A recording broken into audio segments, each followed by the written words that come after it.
এবারে স্যাভলন পরিচ্ছন্ন শহর আপডেট।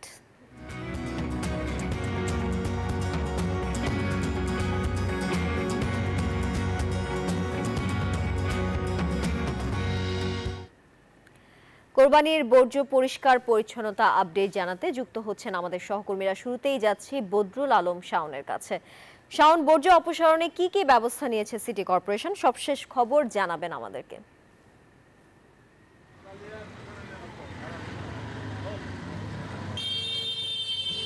ধন্যবাদ তানিয়া। আমি এই মুহূর্তে রাজধানীর আগারগাঁতে আছি।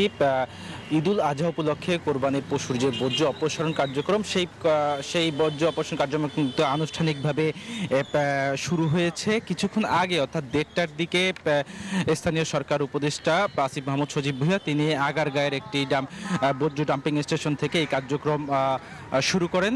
ইতিমধ্যে আপনি দেখছেন আমার পেছনেও কিন্তু তিনি সাংবাদিকদের সাথে কথা বলছেন। বর্তমানে তিনি আগারগাঁও এলাকায় আছেন। এখানে তিনি যে বর্জ্য অপসারণ কার্যক্রম সেটি পরিদর্শন করছেন। এর মধ্য দিয়ে আনুষ্ঠানিকভাবে এই কোরবানির পশুর বর্জ্য অপসারণ যে কার্যক্রম সেটি শুরু হলো।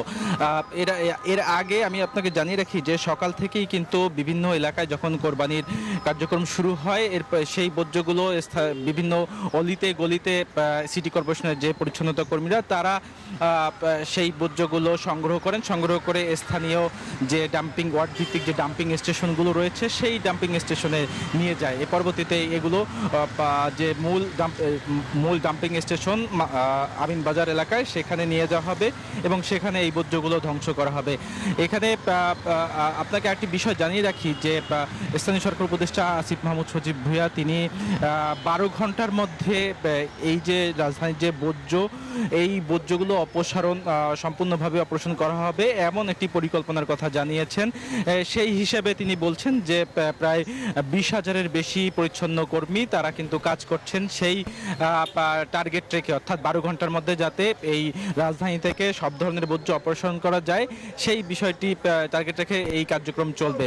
পাশাপাশি সাংবাদিকদের মাধ্যমে তার কাছে জিজ্ঞাসা করা হয়েছিল যে যেহেতু সিটি কর্পোরেশনের নির্দেশনা রয়েছে নির্দিষ্ট জায়গায় কোরবানি দেওয়ার বিষয়টি, কিন্তু সেটি আসলে দেখা যায় যে অনেক জায়গায় মানা হয়নি, অর্থাৎ যত্রতত্র বা বিভিন্ন গলির মুখে বাসাবাড়ির সামনে কোরবানি দেওয়ার যে বিষয়টি সেই বিষয়টি তাকে জিজ্ঞাসা করা হয়েছিল। তখন তিনি এক প্রকার হতাশা প্রকাশ করেন যে আসলে যে এটা কোনোভাবেই কাম্য ছিল না, যেহেতু সিটি কর্পোরেশন নির্দিষ্ট করে দেওয়া রয়েছিল যে কোথায় কোরবানি হবে।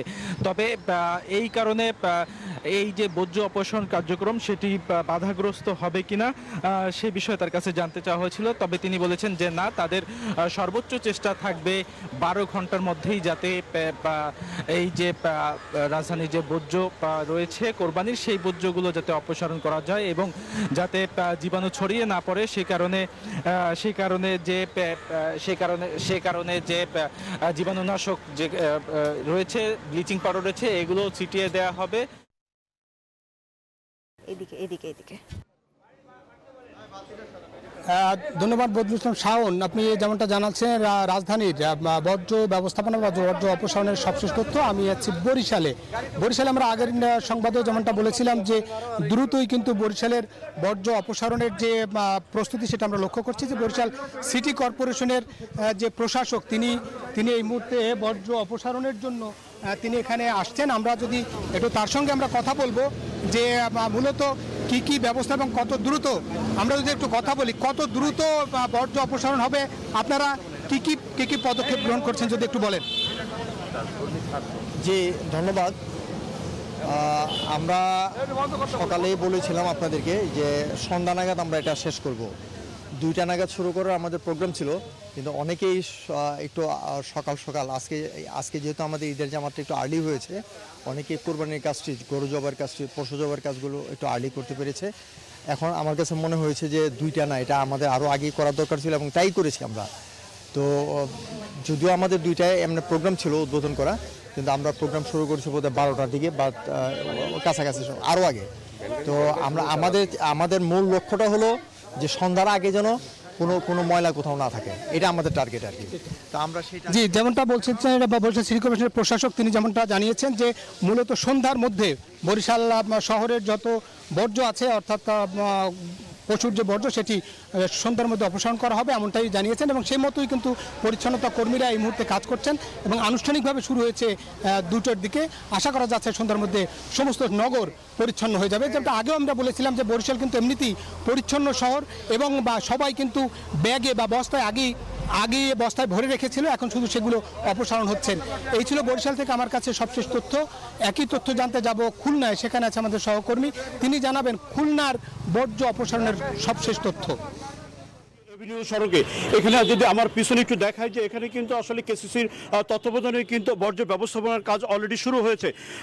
কেসিসির পক্ষ থেকে কিন্তু বলা হয়েছিল সড়কের নির্দিষ্ট জায়গাগুলোতে এই পশু জবাই করার জন্য, কিন্তু এটা কিন্তু অনেকে মানে নেই, অনেকে বাড়ির ভেতরে বা সুবিধা মতো জায়গায় দিয়েছে এবং সেখান থেকে কিন্তু এই বর্জ্য কিন্তু এই রাস্তার উপরে এনে ফেলা হচ্ছে। তবে একটা জিনিস আমরা দেখতে পেরেছি যে কেসিসি কিন্তু খুবই তৎপর আছে। এখানে যিনি কিনা বর্জ্য ব্যবস্থাপনার দায়িত্বে আছেন, ইনি সকাল থেকেই কিন্তু মনিটরিং করছিলেন এবং দুপুরের পর তিনি সরজ জমিনে কিন্তু স্পট এসেছেন।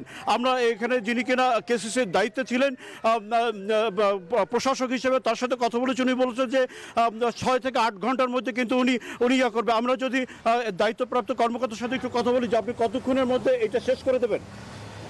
ধন্যবাদ আপনাকে। খুলনা সিটি কর্পোরেশন, আমরা আশা করছি। মাকসুদ, আপনাকে ধন্যবাদ আমাদের সাথে যুক্ত থাকার জন্য।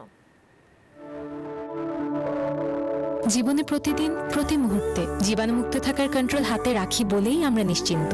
স্যাভলন, জীবাণুমুক্ত প্রতিদিন।